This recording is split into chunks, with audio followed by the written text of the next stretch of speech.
골라터는 재미가 있다. 비욘드 리포트 주간 전망대입니다. 오늘도 금융시장의 핫한 아이템들을 리포트 밖의 이야기까지 탈탈 털어보겠습니다.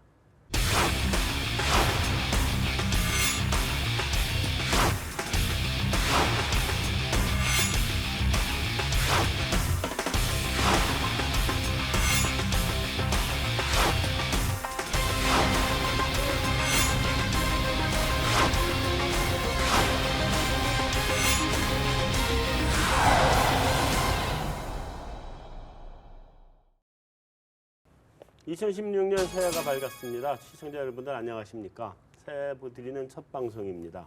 오늘은 우리 외환시장 작년 한 해 어땠는지 좀 보고 새해는 또 어떻게 움직일 것인지에 대한 전망을 한번 해보도록 하겠습니다.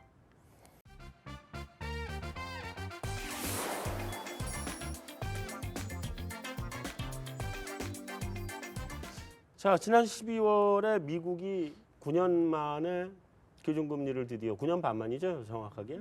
기준금리를 이제 인상을 했습니다. 그러면서 이제 글로벌 금융 시장을 어떻게 보면 뒤흔드는 요인이 이제 드디어 시작이 됐는데, 근데 이제 미국의 금리가 뭐 지속적으로 인상 기조로 들어갔다는 전제 하에 놓고 보면 글로벌 외환 시장의 유동성 흐름이 좀 빠르면 빨리 움직일 거고 느리면 천천히 갈 거고, 그렇죠? 그래서 올해는 좀 많이 좀 이렇게 예측을 하기 힘든 한 해가 되지 않겠나 싶습니다. 그래서 우리가 올해 작년의 환율과 올해의 그 환율 전망 이 두 가지를 좀 주된 이슈로 잡아서 한번 보도록 하겠습니다. 인사가 늦었습니다. 안녕하세요. 새해 복 많이 받으세요. 네. 새해 복 많이 새해 받으시죠. 복 많이 받으십시오. 네. 새해 첫 방으로 출연을 해주시네. 예, 감사합니다. 앞으로 자주 나와주시기 바라겠습니다. 그리고 분장실에서 민원도 많이 좀 해주시고. 여기서 못하지만. 자, 먼저 2015년 한 해 달러 움직임 어땠는지 한번 좀 짚어보고 넘어가도록 하죠. 달러 인덱스 어땠어요? 일단은 한 10% 정도 달러 지수는 올랐고요. 이 네. 차트인데요. 네. 일단 이게 14년제 하반기부터 일단 달러가 강세 흐름을 보였고 14년 하반기 동안 한 10% 정도, 그다음에 2015년에는 한 10% 정도 상승을 했습니다. 1분기에 이제 뭐 유럽이 ECB 추가 완화를 하면서 달러 강세 모멘텀이 강해지다가 네. 2, 3분기는 좀 쉬어갔고 4분기는 또 ECB가 추가 완화를 하고 또 미국이 금리를 올리면서 이제 달러 지수가 추가적으로 상승을 했습니다. 네, 이제 제가 또 하나 보고 있는 지수가 있는데요. 그 연준이 발표하는 무역 가중 달러 지수입니다. 그러니까 실제로 연준이 주로 무역 가중 달러 지수는 예. 그 실질 환율, 예, 그러니까 실효 환율. 실질 실효 환율인데 네. 이제 그 달러 지수는 사실 유로의 비중이 제일 크고 그다음에 엔인데 그 무역 가중 달러 지수 같은 경우는 이제 중국이 20%로 제일 많고요. 멕시코, 캐나다 이런 그 실제로 교역을 많이 하는 국가들의 비중이 높은 지수거든요. 네. 그 지수를 보면 사실 지금 계속 그 12년 내 최고치를 경신을 하고 있습니다. 그래서 달러 지수 같은 경우는 그 우리가 보통 보는 달러 지수 같은 경우는 뭐 고점을 이렇게 아직까지는 최근 고점을 경신하고 있지 못하는 모습이지만 네. 연준의 그 무역 가중 달러 지수는 계속적으로 상승세를 보이고 있는 상황입니다. 그래서 전체 통화별로 보면은 이제 2015년에는 역시나 이제 뭐 돈을 더 많이 푼 나라들 그리고 원자재 수출국들의 통화가 약세를 보였음을 확인하실 수가 있습니다. 12월에 25bp를 인상을 했잖아요. 예. 그럼 우리가 다 이제 달러가 이제 강세가 될 거다 생각을 했는데 막상 인상을 하고 난 다음에는 그 대단히 강세가 아니었거든요. 뭐 전반적으로 연간 지속되어 있는 달러 금리 인상에 대한 연준의 금리 인상에 대한 기대가 이미 네. 시장에 광범위하게 네. 반영된 결과였고 실제로 지난 12월 달에 그 FOMC에서 금리 인상을 결정한 이후에 당일자의 외환시장의 반응은 불확실성 해소에 오히려 초점이 맞춰지면서 당일 중으로는 약 한 0.5% 정도 아시아 통화들이 네. 원화를 비롯한 아시아 통화들이 오히려 강세로 가는 모습을 그렇죠. 나타냈었습니다. 네. 뭐 결국은 그런 것들이 이미 시장에 프라이싱이 돼 있었고 네. 뭐 그런 프라이싱 된 결과로 오히려 불확실성 해소라는 차원에서 단기적으로 아주 짧게나마 아시아 통화들이 랠리 달러 강세가 조정을 받는 네. 그런 모습을 보였었습니다. 너무 멀리 갔다. 열심히 막 뛰다 보니까 뭐 일루를 지나쳤네. 뒤로 더 들여다가야 되겠네. 그게 이런 이제 상황. 뭐 2루타가 될 그 네. 타격이었는지 아니면은 내야 안타가 될 타격인지에 따라서 그렇죠. 오버런이 될 수도 있고 아니면은 그러니까요. 모자란 부분이 될 수도 있고 음. 결국은 앞으로의 어떤 상황을 지켜봐야 될 그런 포인트가 되는 것 같습니다. 그렇죠. 자, 어쨌든 이렇게 돼서 이제 그러면 방금 말씀하신 대로 이게 2루탄지 1루탄지 아니면 홈런인지를 봐야 되는데 미국의 금리 인상 횟수 또는 속도 이거로 이제 우리가 결정을 뭐 해야 될 것 같아요. 예, 그죠? 그렇습니다. 그래서 우선 우리 김상훈 연구원부터 예. 올 한해 미국이 몇 번이나 인상을 할 것 같은지 예. 그 언제쯤부터 시작을 할 것 같은지. 저희는 2016년 말 기준으로 미국 정책 금리가 1%는 넘지 않을 것으로 예상을 하고 있습니다. 넘지 않는다. 예, 예. 그래서 그러면 많아야 3번. 예, 맞습니다. 그리고 이게 밴드로 되어 있지 않습니까? 그래서 네. 계속 밴드로 가다가 아마 1%에 가깝게 다가서면은 밴드가 아니고 이제는 이제 그 예전처럼 이제 숫자로 예, 그렇게 나갈 것 같은데요. 뭐 1%를 넘어갈 만큼 그렇게 올릴 만큼 연준 그 옐런 의장도 얘기했듯이 일단 유가가 현재 이 수준에서 못 올라가면은 그렇게 빨리 못 올릴 것 같고요. 네. 예. 그래서 모든 상황을 종합해서 봤을 때 1% 이상을 넘어가는 거는 그 분기에 한 번 이상은 시장이 생각하는 것보다 좀 빠른 긴축이 되지 않을까 그렇게 보고 있습니다. 그럼 전도표 그 최빈치가 지금 예. 4번이잖아요. 네 번입니다. 예. 그럼에도 불구하고 3번 이하다. 예. 2번의 가능성도 있다고 봐요. 유가가 이 수준에서 못 올라가면은 예, 저희는 뭐 상반기 한 번, 하반기 한 번 정도에 그치지 않을까. 아니면 상반기에 2번 하고 하반기에는 못하는 하반기에 상황이 못하는. 예, 될수 그거는 있을 것 같습니다. 그 지난번에 박종인 연구원이 예. 나와서 주장을 하던 바인데 예. 상반기 2번 하고 더 이상 못할 예. 거다. 호기롭게 나갔다가 뒤에 가서 용두사미가 된다. 뭐 이런 거였는데 예. 아 그게 될 수 있다. 예. 자 여기 아직 한 번도 이 질문에 대해서 대답을 한 적이 없죠. 우리가 한 서너 번 여태까지 물어봐 왔는데 예. 한번 드디어 한번 이제 저희, 네. 들어보죠. 드디어. 사실 뭐 불확실성이 많아서 유가도 사실 어떻게 될지 네.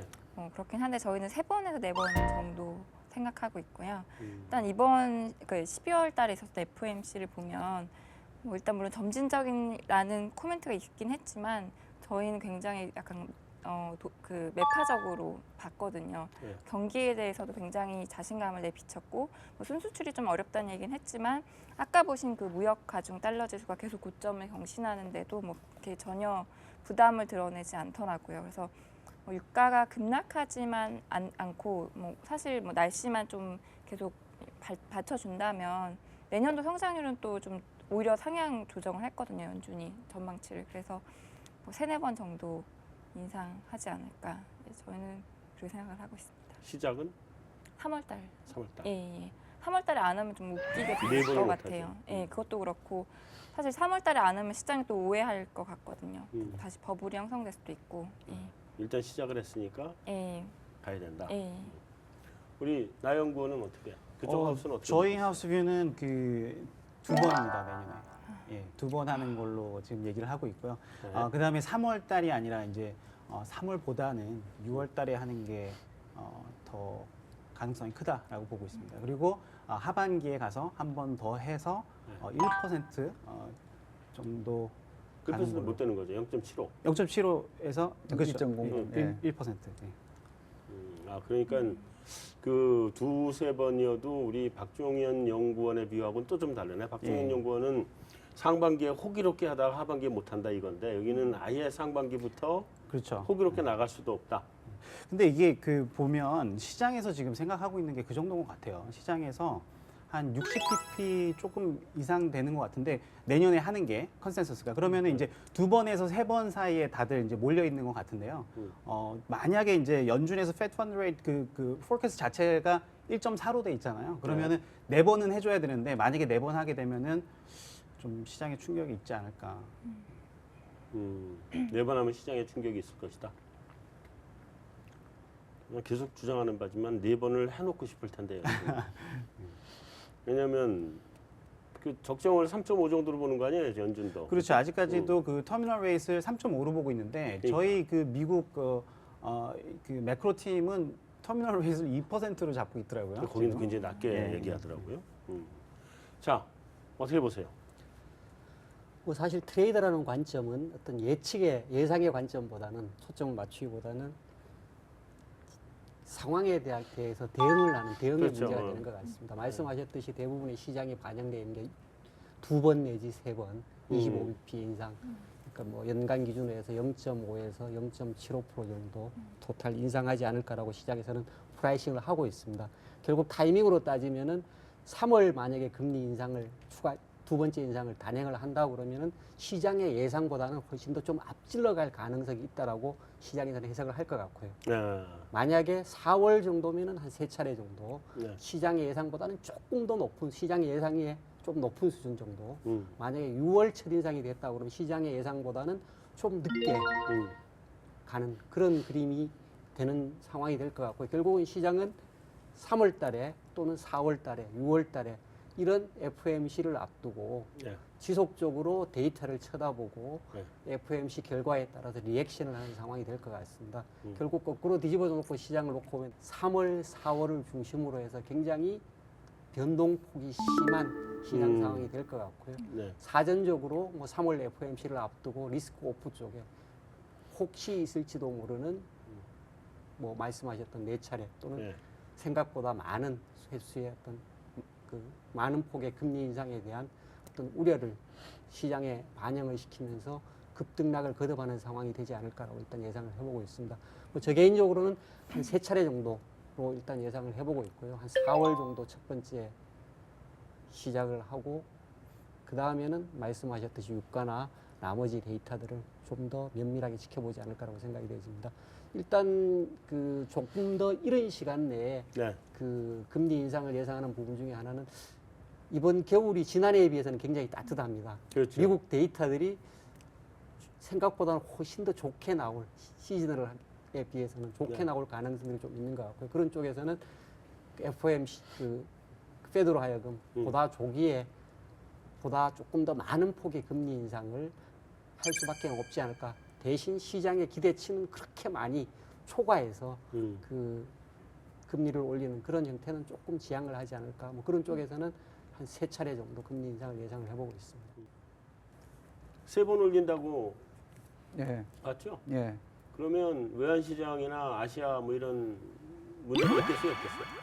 세 번은 시장에서 뭐 생각하는 컨센 수준 정도에서요. 네. 크게 뭐 문제는 없을 것 같은데 다만 이제 그리고 내년에 가장 변수가 뭐 아시겠지만 연준 그 투표권자가 바뀌면서 매파가 많아집니다 보면. 그래서 이분들 때문에 조금 빨라 날씨도 좋고 그래서 뭐 좋아지고 해서 좀 빨리 이렇게 올렸을 경우에 그 시장이 생각하는 것보다 빨리 많이 올린다 싶으면은 달러가 강해지고 그러면은 신흥국 쪽에는 생각했던 것보다 좀 안 좋은 쪽으로 영향을 미치지 않을까 싶습니다. 몇 번 정도가 시장에서 민감하게 반응하는 횟수가 될까요? 특히나 뭐 동남아시아 이쪽에 지금 외환위기 난다 뭐 한다 뭐 이런 얘기 나잖아요 지금.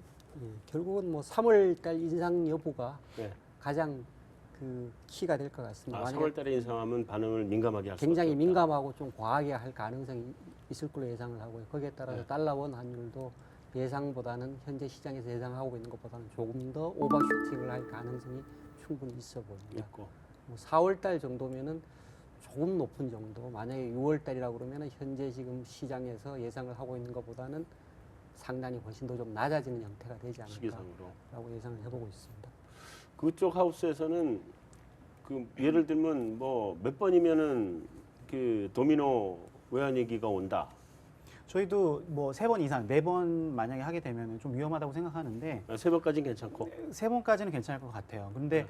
지금 저희들도 굉장히 주의 깊게 보고 있는 게 emerging market credit crunch거든요. 그래서 네. 만약에 이제 좀 빠른 속도로 가게 된다 그러면 emerging market에서 어떻게 될지 모르고 또 그런 것 때문에 또 페드가 바뀌었잖아요. 예전이랑 좀 다르게 그 다른 상황도 글로벌 상황도 좀 보고 가는 것 같아서 만약에 그런 걸 또 걱정한다 그러면은 또 그렇게 빠르게 가지는 않을 것 같다는 생각도 합니다. 예. 그게 작년 10월이었나요? 9월이었나요? 9월에 9월에 9월에, 네. 9월이었죠? 예. 난 그때 작년 9월에 그 페드의 입장이 난 그게 좀 비정상적인 입장이었다고 봐요, 개인적으로.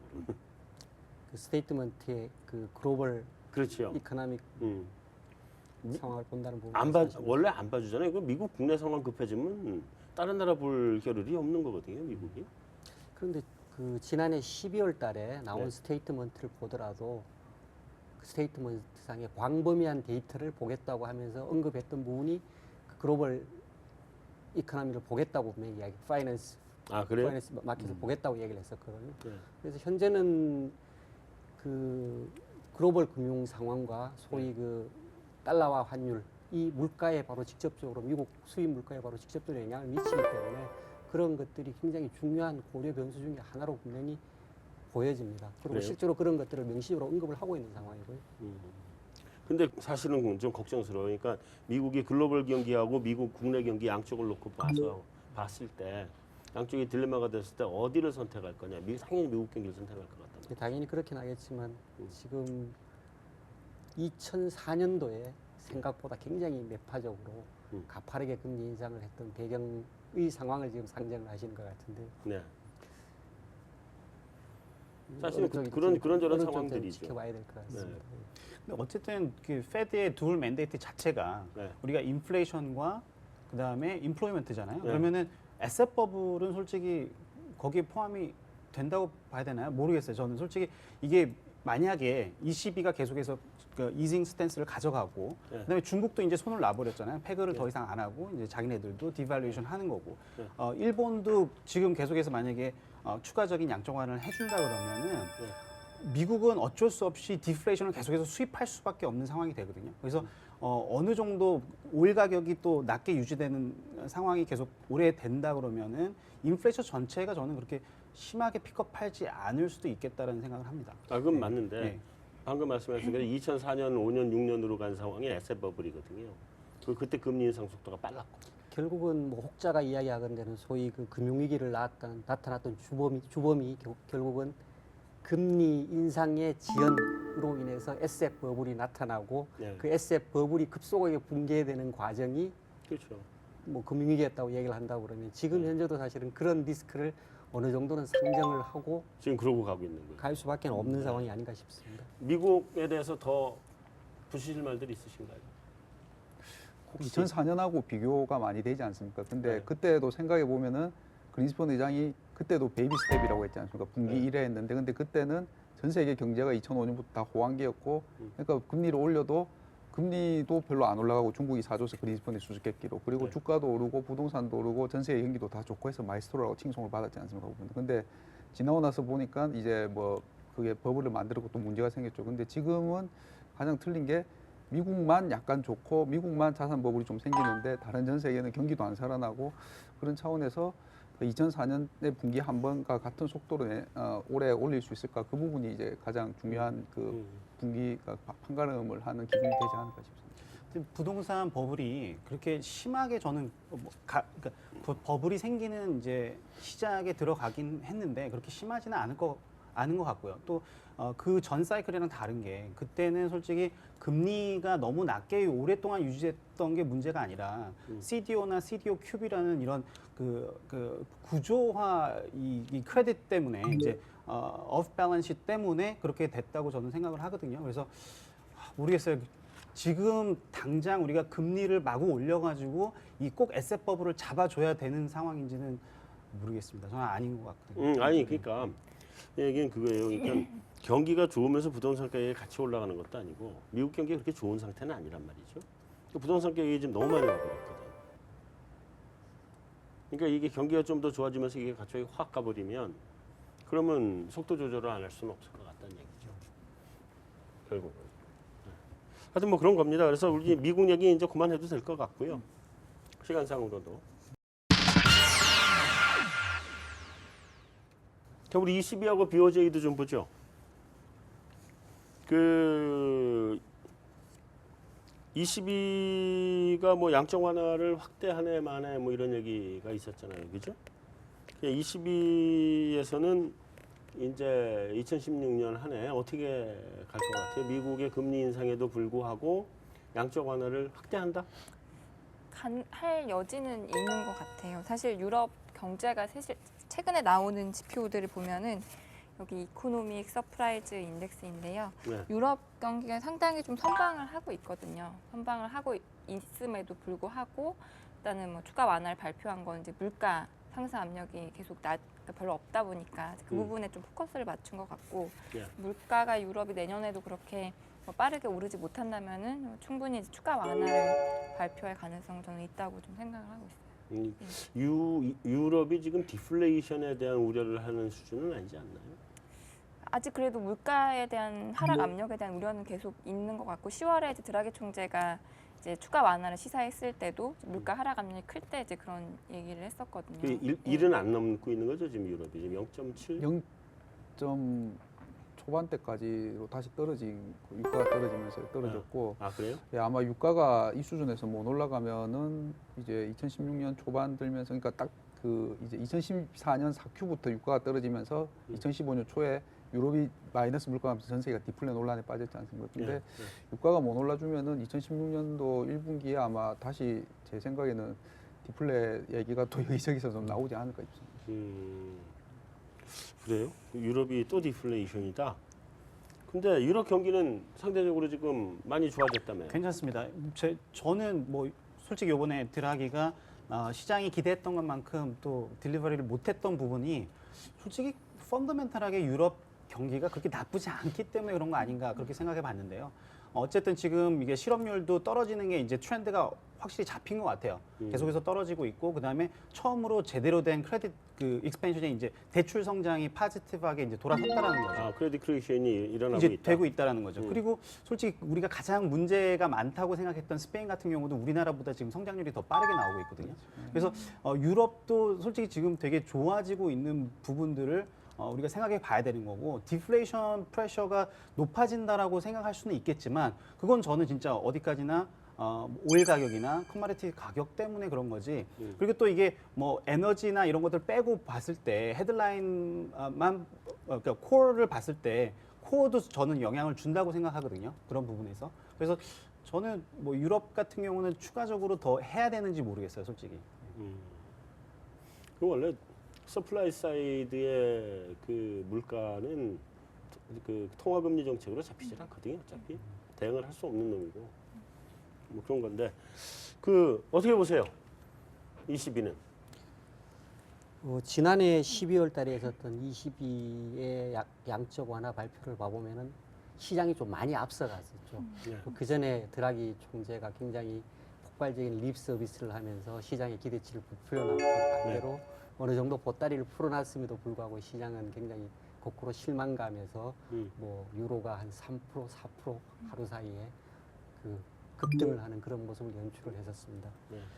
뭐 시장에서는 추가적으로 어떤 양적 완화를 분명히 기대하는 것은 여전히 남아 있는 것 같은데 네.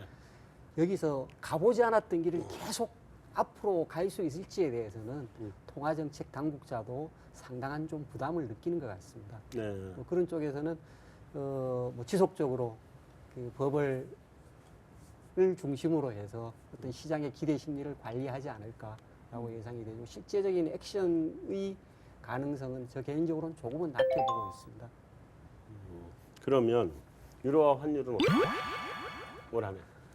뭐 전반적으로 현재의 어떤 그 각국 중앙은행 간의 미국과 ECB 간의 통화 정책 차별성이 상존하는 상태이기 때문에 유로가 강세로 간다고 보기는 좀 어려울 것 같고요. 그럼에도 불구하고 지금 경상흑자 등등으로 인해 가지고 유로존에 유입되는 자금들로 인해서 유로가 또 급격하게 약세로 가는 부분도 제한이 되고 있는 상황입니다. 그런 쪽에서는 개인적으로는 상단은 한 1.15, 1유로당 1.15달러 정도가 네. 상당한 저항을 받을 것 같고요. 네. 아래쪽으로는 뭐 페러티 정도를 일단 생각을 페러티요? 해보고 있습니다.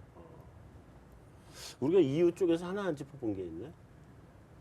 그 브렉시트 무슨 뭐 프린시트 뭐 이런 거 뭐 등등 요즘 저 북쪽에서 요즘 이제 한동안 아래쪽에서 놀더니 그 어떻게 봐요? 2015년도 한번 그게 약간 좀 이슈가 됐지 않습니까? 그러다가 그렇죠. 근데 유럽 쪽에서는 방금 말씀하신 것처럼 그걸 상당한 뭐 좋게 말하면 이벤트고 나쁘게 말하면 리스크 팩트로 유럽 내부에서는 좀 보고 있는 것 같고요, 보면은요. 그래서 브렉시트 영국은 투표를 한다는 거죠. 예. 그래서 그게 시장에서 그러니까 우리 국내에서 생각하는 것보다 그쪽에서는 그게 좀 파급력이 큰 이벤트가 될 수 있기 때문에 네. 예, 그 부분은 좀 주의 깊게 봐야 될 것 같습니다. 그러면 영국은 일단 유로하고는 관련 없는 거잖아요, 그죠? 예, 그렇습니다. 현재 지금 실제로 시장에서 움직이고 있는 것도 물론 어느 정도는 달러에 대비해서 비슷한 방향을 가고 있긴 하지만 네. 상당히 다른 테마를 통해서 움직이고 있고요. 근데 그래도 영국이 만약에 나갔다. 근데 핀란드는 안에 들어있는 나라고. 근데 핀란드가 나갔다 이러면 유로가 충격을 상당 부분 받을 수밖에 없을 것 같습니다. 받을 텐데 그러면 약세죠, 유로 약세. 예, 그렇습니다. 약세 요인으로. 네, 이제 그럼 BOJ는 일단 시작을 좀 해주시죠. BOJ 사실 그 작년 12월에 BOJ가 뭔가 정책을 내놓은 듯해서 시장이 깜짝 놀라서 달러엔이 123엔대까지 올랐다가 다 되돌렸거든요. 네. 구로다 총재도 이건 추가 완화가 아니다 이렇게 이제 얘기를 했고 시장에서는 이제 상당히 BOJ 정책에 대한 기대는 상당히 낮아진 것 같고요. 지금으로서는 일본 정치권도 BOJ도 대외적으로 미국도 모두 추가 완화를 그다지 이제 뭐 원하는 상황은 아닌 것 같아요.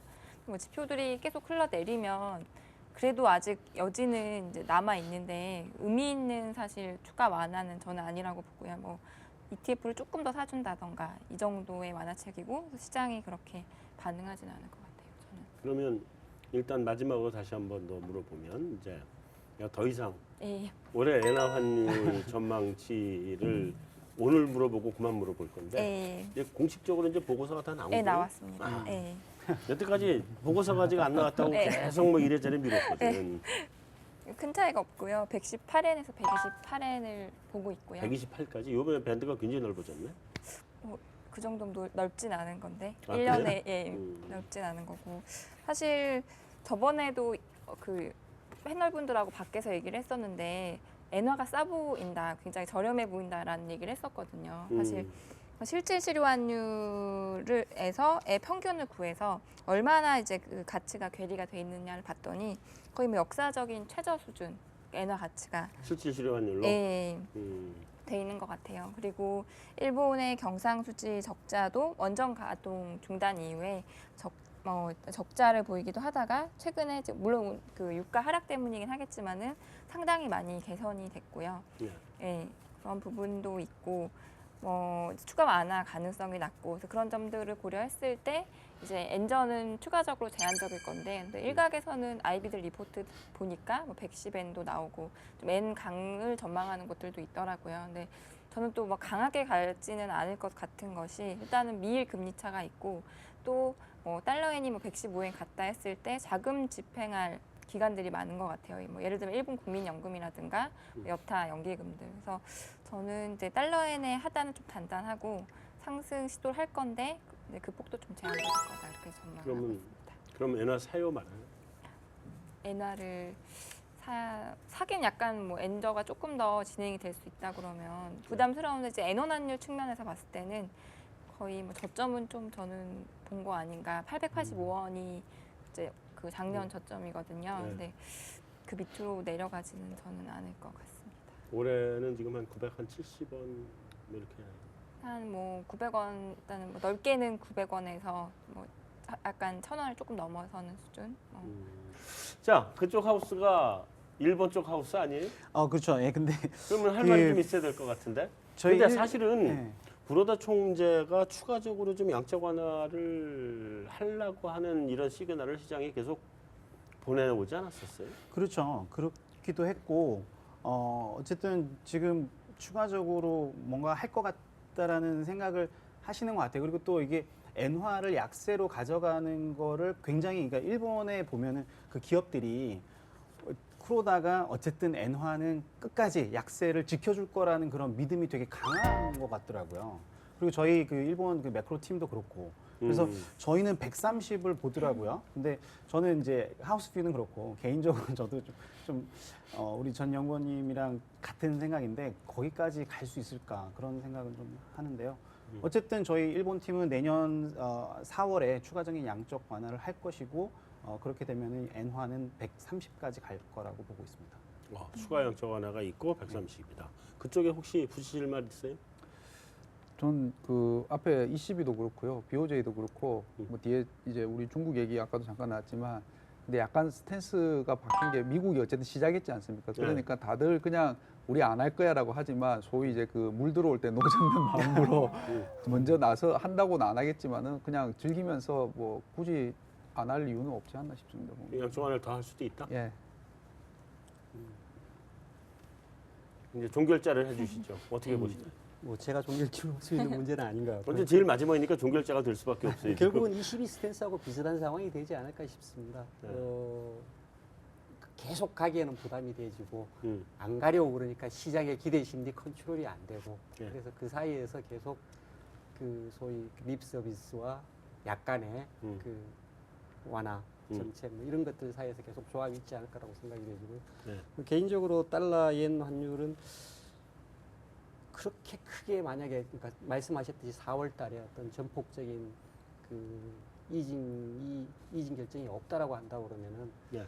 저 개인적으로는 달러에는 팔아야 되는 상황이 되지 않을까. 얘는 사실은 하지 않을까라고 생각을 해보고 있습니다. 만약에 그때 하단을 만약에 약세로 간다고 그러면은 네. 나름대로 달러 매도 찬스가 아닐까 달러 옌에 대해서는 개인적으로 그렇게 보고 하단은 있습니다. 어느 정도까지? 하단은 지난해 아래쪽이 115엔 정도에서 113엔 정도였습니다. 뭐 그 정도 수준 정도까지는 예상을 해보고 있습니다. 하단은 그 정도. 예. 상단으로는 125엔 정도 개인적으로 해보고 있습니다. 뭐 실제로 그 최근에 트레이딩을 해보면은 고점 매도 쪽이 오히려 조금 더 편해 보이는 그런 흐름을 보이고 있습니다. 알겠습니다. 자, 중국입니다. 인민은행이 위안화에 대해서 별장난을 다 치는 것 같아요, 내가 보면. 지금 그러니까 무역 가중치를 반영해서 환율 지수에 연동을 하겠다. 이제 복수통화 바스켓 가겠다는 얘기잖아요, 그러면. 그렇죠. 그런 거죠? 복수통화 바스켓을 실제로 가지 않았었나요? 기존의 제도가 복수통화 바스켓 예. 제도 그거죠. 형태를 가지고 있지 않았었습니까? 그걸 개인적으로 가지고 그렇게 알고 있는 있습니다. 제도는 그렇게 가지고 있는데 실제 운용은 그렇게 안 하지 않았나요? 그러니까 관리한다고 했는데 시장이 주목하는 건 사실 거의 달러 위안 환율이었고 이번에 발표한 건 이제 새로운 지수. 기존에 바스켓이 있긴 있었는데 이제 네. 새로운 지수를 발표한 거고 환율 정책에 뭐 변화가 있다거나 그런 건 아니고요. 아, 예. 메인 그러니까 네. 복수통화 바스켓이라고 하고 있었잖아요, 예, 기존에. 예. 근데 중국 당국이 복수통화 바스켓으로 관리를 하지를 않았던 거 아니에요, 지금까지. 그렇죠. 거의 달러 위안 기준으로 그걸로 관리했었죠. 마이너스 그래서 다시 복수통화 바스켓을 하겠다는 건가요, 지금? 그런 발표는 아니었는데 이번에. 저 개인적으로는 그거 아니에요? 그런 뉘앙스는 아닌 걸로 보고 있습니다. 지난해 8월 달에 그 CNI 픽싱 스킴 자체를 완전히 바꾸었는데 그전에는 말씀하셨듯이 사실은 뭐 달러 대 CNI를 PBOC가 원하는 대로 시장 어떤 디맨드와는 상관없이 네. 달러 CNI 레이트 픽싱 레이트를 만들어내고 그 픽싱 레이트가 시장 가격의 상하단을 제한하는 그런 형태로 운영이 되어 왔었습니다. 그렇죠. 근데 그 이후에 바뀐 제도는 물론 그 결과적으로 이제 가파르게 그 위안화가 역내 위안화가 약세를 보였다가 뭐 다시 강세를 보였다 또 다시 약세를 보이는 그런 움직임이 있습니다만 어찌 됐건 시장 가격을 반영을 해서 픽싱을 만들겠다. 결국은 그 픽싱 레이트가 나오는 걸 그 이후에 봐보면은 네.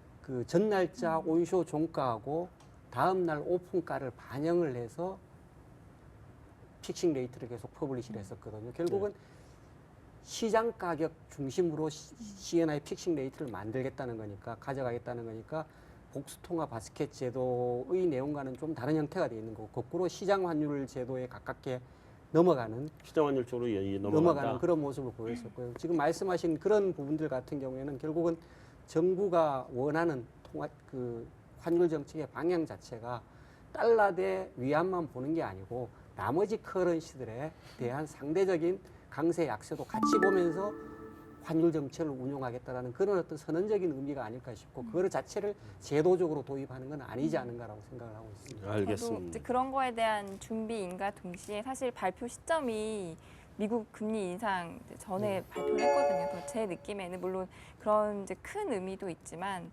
시장에 앞으로 달러 위안 환율 모르는 거 용인할 건데 놀라지 말고 사실 그 딱 그 내용에 사실 바스켓 통화 대비로는 그 전년 그 11년 14년 말 대비 위안화가 오히려 3% 정도 강해졌다 이렇게 내용이 들어 있거든요. 그러니까 사실은 바스켓 통화 대비로는 위안화가 굉장히 안정적으로 움직이고 있는데 앞으로 달러 위안 환율이 올라도 놀라지 말아라. 시장에 이렇게 좀 시그널을 저는 준 거 아니었나. 그 발표 시점이 예, 저는 그렇게 생각이 돼요. 작년 성장률 얼마나 할 것 같아요? 아, 뭐 TLC 거기는만 6.8쯤 6.8, 6.9, 뭐 6.8 정도 그렇게 예, 발표할 예, 것 같은데 실제로 예.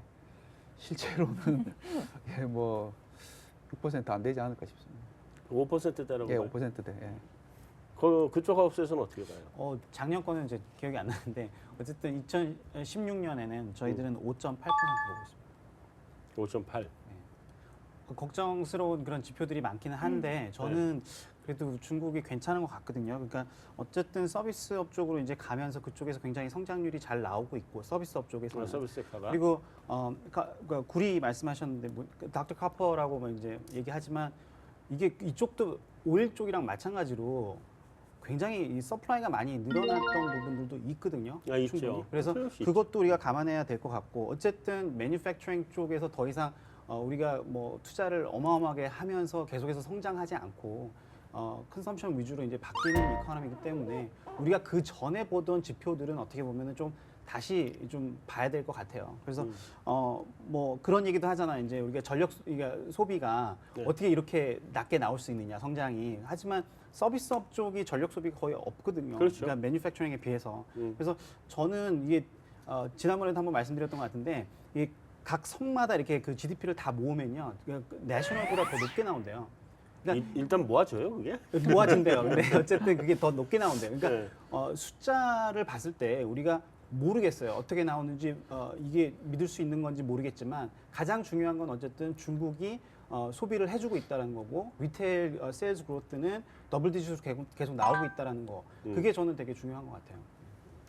자, 어쨌든 이 두 분의 중국에 대한 판단에 우리가 그 근거해서 자 이제 보고서 드렸습니다, 제가. 네, 2016년에 한 추가적으로 4에서 5% 정도 위안화가 절하될 거라고 생각을 하고요. 네. 일단 대외적인 요인이 뭐 강달러 그리고 지표도 일단은 계속 좀 하락 흐름이 이어질 것 같고 무엇보다 이제 그동안 반영하지 못했던 강달러 SDR 편입 때문에 위안화를 굉장히 안정적으로 운용해 왔는데 반영하지 못했던 강달러가 좀 반영이 되면서 이제 추가적으로 약세를 그러니까 이게 14년, 15년, 16년, 3년 연속 사실 위안화 평가 그러니까 2005년 7월에 그 개혁한 이후에 연속적으로 절하를 보인 해가 없었거든요. 그래서 3년 연속 절하를 전망하고 있습니다. 네, 그럼 만약에 강달러가 아니면 위안화가 약 위안의 요인도 있는 거예요? 예, 일단은 반영하지 못했던 그동안 전혀 다른 예전에도 보여드려서 안 보여드리려고 했는데 보여줘도 돼요. 예, 이게 실질 실효 환율인데요. 네. 위안화 그 14년 하반기부터 달러가 강해져서 다른 통화들은 이제 실질 실효 환율이 이게 내려가면 통화가 약해지는 거거든요. 많이 약해졌는데 위안화는 지금 오히려 더 강해졌거든요. 네. 반영하지 못했던 강달러, 그러니까 너무 실제적인 상황보다 위안화가 좀 강하다는 얘기인데 그런 부분들을 반영할 여지가 있다고 생각을 하고 있습니다. 어떻게 보시나요? 뭐 비슷한 의견입니다.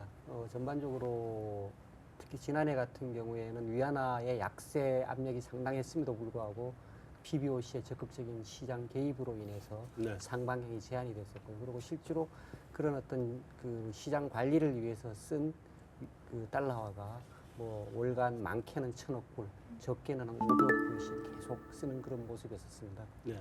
그런 상황이 지속될 수는 없는 것 같고요. 전반적으로 시장의 어떤 상승 압력을 엄청나게 많은 돈을 들여서 가면서까지 눌려놓을 실익이 없는 상태가 돼 있거든요. 네. 그런 쪽에서는 시장의 어떤 위안화 약세 압력을 뭐 점진적으로나마 급격하게는 다른 충격이 있을 거니까 점진적으로나마 흡수를 하면서 전반적으로 위안화 약세를 용인을 하지 않을까라고 생각을 하고 있고요. 뭐 개인적으로는 한 6.8, 6.9까지는 열어놓고 생각을 해보고 있습니다. 참고하겠습니다. 중국 여행에 대해서.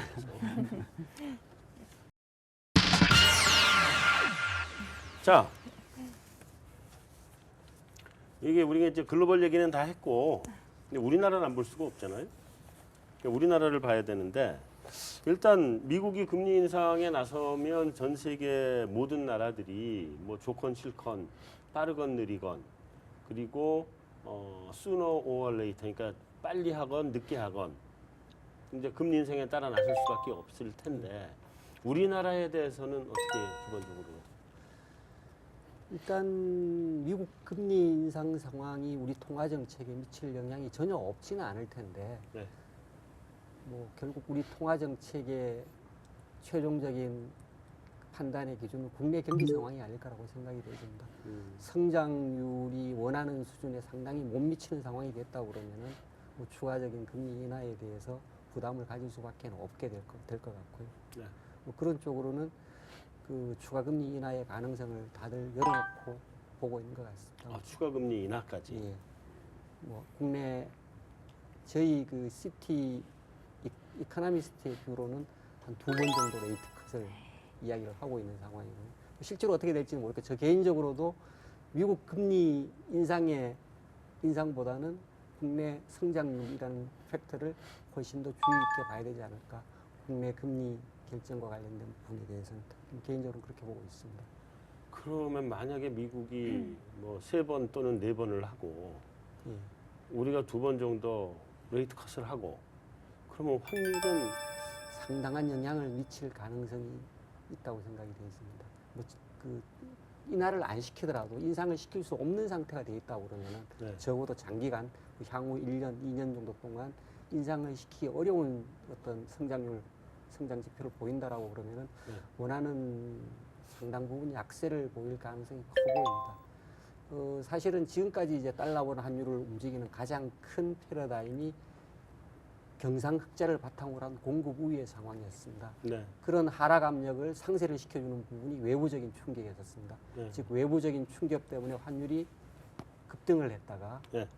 그 다음에 경상흑자에 따른 공급 우위의 상황이 시장을 완만하게 하락시키는 즉 원화 강세 쪽으로 몰아가는 그런 상황들의 연속이었었습니다. 네. 그런 것들을 가장 잘 나타내주는 차트가 지금 사실은 이 그림인데요. 네.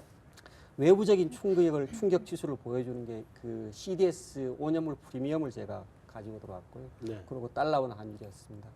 즉 코리아의 그 크레딧 스프레드라 그럴 수 있는 크레딧 프리미엄이라고 해서 CDS 프리미엄이 외부적인 충격이 있을 때마다 급등을 했고 환율은 거기에 따라서 거의 동행을 하는 모습을 보였습니다. 네. 그런데 2014년도 하반기부터 굉장히 다른 움직임을 보이고 있습니다. 따로 가네요. 따로 가는 모습을 보이고 있습니다. 지금 미국이 이제 그 금리 정상화가 임박했다는 그런 상황에 접하면서 전반적으로 글로벌 달러화 강세에 맞춰가지고 원하는 달러화 환율은 상승을 했고 원하는 따라서 약세를 보이는 모습이었는데 CDS 프리미엄은 약 한 50bp에서 60bp 정도 히스토리컬 저점 근처에서 굉장히 안정적인 움직임을 보였습니다.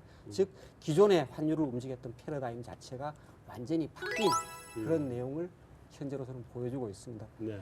결국 이거를 이제 거꾸로 해석을 하면은 시장에서 많이 쳐다보고 있는 부분들이 네. 기존에는 경상흑자에 따른 공급 압력만 생각을 했었는데 지금 현재는 어떤 상대적인 저금리 상황들이 달러 수요화를 창출시키는 모습을 보이고 있습니다. 이런 달러화 수요화 창출은 국내 자산 운용사, 보험사들의 해외 투자 확대가 네. 있을 수 있고 또 반대로 이제 해외에 있는 투자자들은 보다 많은 해지 수요를 하도록 만드는 부분들이 있고 네. 그리고 자본 유입이 상대적인 저금리에서 자본 유입이 제한되는 부분도 있을 수 있고요. 특히 이제 트레이더의 관점에서 쳐다보면은 원화가 상대적으로 아시아 통화 중에서는 저금리 통화군에 속하면서 네.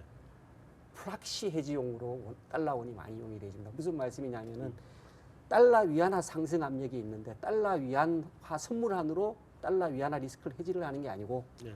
달러원 매수를 통해서 상대적으로 해지를 합니다.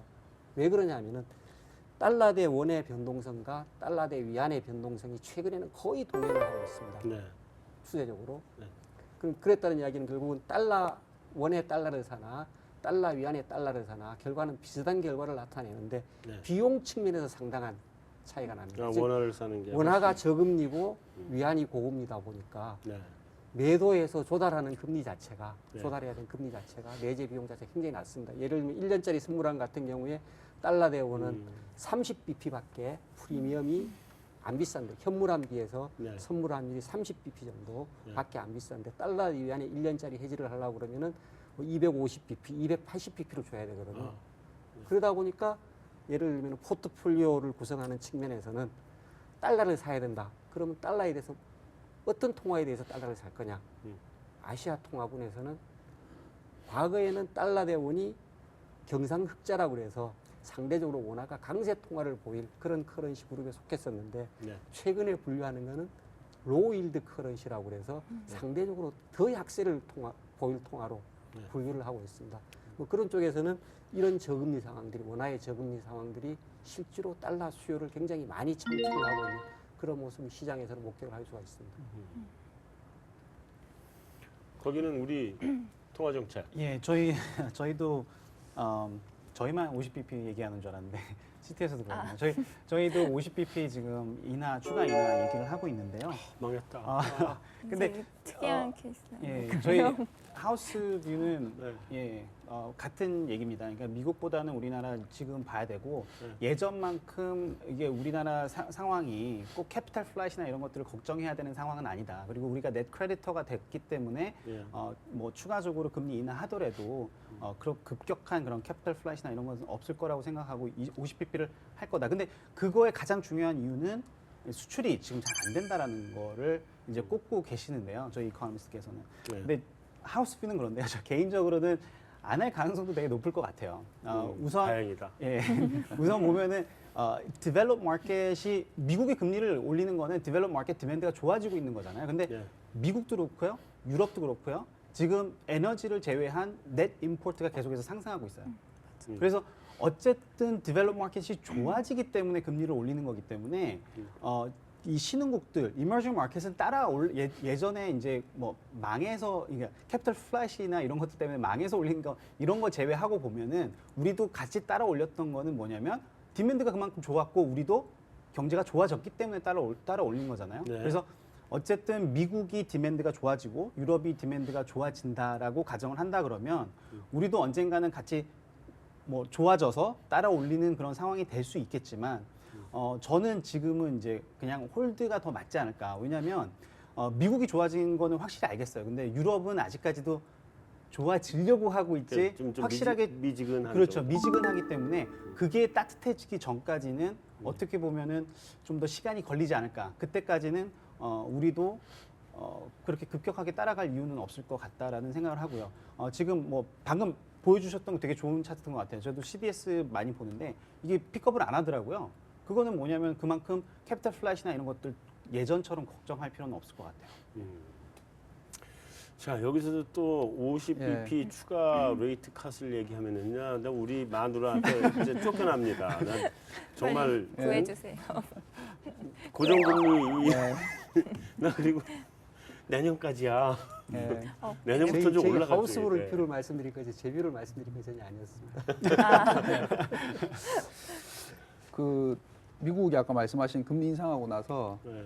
9개 나라가 금리를 인상했습니다 보면은. 네. 근데 다음 날 뭐 거의 한 며칠 상간으로 다 했는데요. 그 나라들이 사우디아라비아, 그 다음에 아랍에미리트, 뭐 쿠웨이트, 바레인, 중동 산유국들인데 미국 달러랑 아시다시피 패그돼 있는 나라들이 올렸고요. 네. 그 다음에 홍콩도 패그돼 있죠. 홍콩이 올렸습니다. 네. 그 다음에 나머지 나라들이 중남미의 멕시코랑 콜롬비아, 뭐 페루 이쪽이 올렸습니다. 보면 네. 거기는 페소가 이제 약세로 가면서 인플레 압력을 받을까봐 이제 따라서 올렸습니다. 보면. 네. 근데 반대로 움직인 나라가 한 나라 있습니다. 대만이 금리를 내렸습니다. 보면. 근데 직관적으로 생각해도 우리나라가 그 중동 산유국이나 팔거제 국가랑 중남미랑 대만이랑 어디가 더 가까울까? 저는 답은 그쪽에서 갈리지 않나 싶고요. 대만이 내린 이유는 명확합니다. 거기는 우리는 미국도 올리는 것도 중요하고 뭐 다 유럽 뭐 일본도 중요한데 우리는 중국이 안 좋아지기 때문에 우리는 그래서 내렸다. 예. 거기에서 저는 답이 어느 정도 있지 않나라고 그렇게 보여집니다. 예. 어떻게 보세요? 저요. 저는 동결할 것 같은데. 아, 그래 하여튼 네. 이런 거를 결론으로 놓고 만약에 우리가 인하를 들어가면 미국은 정상적인 정도 올린다고 보고 만약에 우리가 한 번이나 두 번 들어가면 그럼 환율 어디까지 봐야 돼요? 저는 그래서 금리 인하 못한다고 생각을 하고요. 네. 일단 선거도 있고 후년에 음. 또 금리 인상기에 환율이 막 폭등하면 분명히 또 한국이 위기다 막 이런 얘기 나오는 거를 네. 정치권이 그다지 원하지 않을 것 같아요. 만약에 뭐 그런 미국이 3-4번 올리고 우리가 2번 인하하는 그림이라면 뭐 1,300원도 가능하다고 생각하는데 저는 그럴 가능성은 인하하기는 힘들 거다. 예, 생각하고 있을 때. 그 내년에 그 외환시장 수급은 공급 우위가 올해도 약해졌는데 내년에도 약해지는 그림이거든요. 그래서 상승 재료에 민감할 수 있기 때문에. 예. 저도 인하를 안 했으면 좋겠고요. 그건 개인적인 다만, 입장이고. 다만 일부에서 미국이 올리니까 아까 말씀하신 자본 유출 때문에 따라서 올려야 된다. 저는 그게 더 제일 위험하다고 생각합니다. 그러면은 우리 다 아시는 가계부채, 기업부채 늘고 있는데 다른 경기가 좋아서 올리면 저도 좋겠는데요. 그게 아니고 자본 유출 때문에 미국 올리니까 따라 올려야 된다. 그랬다가는 더 굉장히 위험한 상황으로 갈 수 있지 않을까 싶습니다. 자, 2016년 달러에 투자하는 게 맞나요? 그러면 뭐 어디 그래 달러 투자하라고 광고 열심히 하던데. 지금 전반적인 그림 자체는 환율 상승에 대한 기대 심리가 굉장히 팽배하고 있고 팽배해져 있고 그리고 실제로 환율이 그런 방향으로 움직여 왔었고요. 지난 1년 동안. 네. 그리고 현재 지금 앞에 말씀드렸듯이 미국의 어떤 금리 인상 속도에 따라서 네. 뭐 추가적인 어떤 달러와 환율 상승을 시장에서 예상을 하고 있는 것 같습니다. 네. 결국 그렇게 예상을 해왔고 그렇게 움직이기 때문에 앞으로도 그렇게 움직일 가능성이 있다라고 이야기는 충분히 할 수 있을 것 같은데 네. 문제는 미국의 통화 정책의 향방이 결국은 시장을 지배를 하게 되는 상황이 될 것 같고요. 네. 결국 통화 정책의 향방이라는 것은 지난해 12월 달에 FOMC 그 의사록에서 밝혔듯이 네. 지극히 데이터 디펜던트한 네. 그런 상황들이 지속될 것 같거든요. 결국은 모두에 말씀드렸듯이 3월달, 4월달을 앞두고 지표에 따라서 그리고 FOMC의 향방에 따라서 시장이 굉장히 변동성이 심한 상황이 될 것 같고요. 그래서 달러에 아주 장기 투자를 하는 쪽보다는 저 개인적으로는 달러 에셋을 취득한 저가 매수 쪽에 달러 에셋을 갖는 부분은 충분히 설득력이 있는 것 같은데 네. 다만 한 FOMC 텀별로 네. 계속 리셋을 해야 되는 상황이 아닐까. 단기 투자, 단기 대응을. 단기 대응을 계속 해야 되는 상황이 아닐까라고 생각이 되겠습니다. 그래서 뭐 만약에 그런 상승 속도가 너무 가팔랐다고 그런다 그러면은 어나인딩을 하고 빠져나오는 상황도 생각을 해야 될 거고요. 우리는 할 수 없는 일이군요. 저 같은 사람. 네. 퓨처즈라는 프로덕트도 있습니다. 네. 제 개인적으로는 그 달러와 환율에 대해서 네. 전혀 자산을 투자를 못하게 되어 있습니다. 할까요, 말까요? 저는 안 하는 게 맞는 것 같아요. 그 어쨌든 우리가 원화랑 달러 대비했을 때는 조금 더 갈 수는 있을 것 같은데 네. 달러 인덱스를 보시면 2014년 바닥이 79였어요. 네. 그리고 101까지 갔거든요. 네. 거의 30% 가까이 벌써 상승을 했다라는 거죠. 네. 그러니까 우리가 솔직히 뭐 만약에 달러가 더 갈 수 있다, 안 갈 수 있다 이거는 벌써 90%는 다 왔고요. 나머지 10%를 갖고 얘기하는 것 같아요. 네. 그래서 저는 그 10%를 보고 지금 투자하기는 너무 늦었다. 79였을 때 그게 광고가 나왔으면 정말 잘했던 거죠. 근데 네. 지금 뭐 역시 트레이딩 룸에 계신 고수와 트레이딩 룸 바깥에 계신 분 간의 대답이 확연히 갈립니다. 실제로 대응을 막 이렇게 그 할 수 있으면 충분히 그 수익을 내죠, 사실. 근데 저 같은 비전문가는 샀다가 그쯤에 물려가지고 나중에 70에 다시 되팔게 되는 이런 상태가 발생할 수도 있을 것 같고. 어떻게 보세요? 저 굉장히 동의하고요. 네. 그러니까 금리 인상 뭐 속도나 폭에 따라 달라지겠지만 하면 할수록 달러 강세랑 미국 금리 상승은 점점 낮아질 것 같습니다. 같은 얘기예요. 저는 그러니까 그동안은 강달러, 원자재가 하락, 이렇게 방향성이 있는 시장이었다면은 네. 이제는 이제 방향성이 맞긴 맞는데 그 폭은 작아질 거고 올해 변동성이 커지는 이제 한 해가 될 것 같거든요. 그래서 네. 자신 있으면 하시고 자신 없으면 안 하시고. 도저히 안 되겠네. 저는 그냥 은행에 집어넣고 이자나 받아먹겠습니다. 자, 오늘 하루 새 그 첫날 나와주셔서 다들 감사하고요. 수고하셨고요. 또 항상 우리 외환시장을 짚어봐야 될 때마다 다시 꼭 나와주시기를 부탁드리겠습니다. 네, 감사합니다. 네, 네. 감사합니다. 수고하셨습니다. 감사합니다. 자, 메인 토크 여기서 마무리하겠습니다. 올 한 해 우리 외환시장부터 짚어보고 시작을 했는데 뭐 우리가 지금 뭐 희망적으로 볼 수 있는 부분도 있지만 또 굉장히 비관적으로밖에는 볼 수 없는, 특히나 저 같은 사람에게는요 그럴 것 같은데, 그래도 올 한 해 좋은 일만 많이 생기시길 바라겠습니다. 새해 복 많이 받으십시오.